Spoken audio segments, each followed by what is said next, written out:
Magandang araw sa inyo mga kadadi dahil nga po nag-request ang aking misis na gustong mag-siomay. Nakakaiba daw ang luto kaya ito mga kadadi bumili na nga po ako ng halagang 30 pesos na siomay. Ito'y galing nga lang po kami sa trabaho mga kadadi kaya ituro ko sa inyo kung paano ko po ito ginawa. Sobrang sarap nga po nito mga kadadi kaya subukan nyo na. Dito ay naghihiwa lang ako ng ating bawang mga kadadi. Tapos inex na po natin yung siomay, hiwain lang po natin ng ganito para madali pong iprito mamaya. At madaling mag golden brown mga kadadi. Yan, dito ay naggayak lang ako ng mantika mga kadadi at iprito lang natin sa mahinang apoy. Dahan-dahan lang po sa paprito mga kadadi, baka po masunog. Pagka ganito ay balibalik rin natin mga kadadi para yung lahat ay mag golden brown. Pagka nabaliktar mo na mga kadadi, ay antayin mo lang mag golden brown at halu-haluin mo na yan ng mas mabilis para hindi po masunog.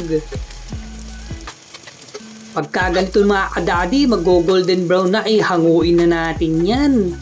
Tiktikin lang po natin yung mantika mga kadadi para safe tayo.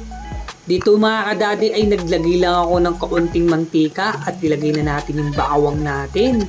Tapos mga kadadi ay ilagay na natin yung bawang din ng galing sa siomay. Sayang po kasi mga kadadi. Dagdag lasa din po yan. Ito yung kailangan din natin ng milk tsaka yung flour. Nilagay ko na nga po dyan yung flour mga kadadi at inalo-halo ko lang. At sunod na natin yung gatas.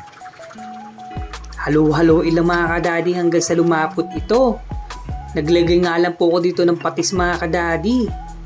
Laging tikman mga kadadi para mas masarap yung ating sauce. Naglagay nga rin po ko ng toyo dito at kaunting bell pepper at garlic powder. Halo-haloin lang po at para magsama-sama yung ingredients.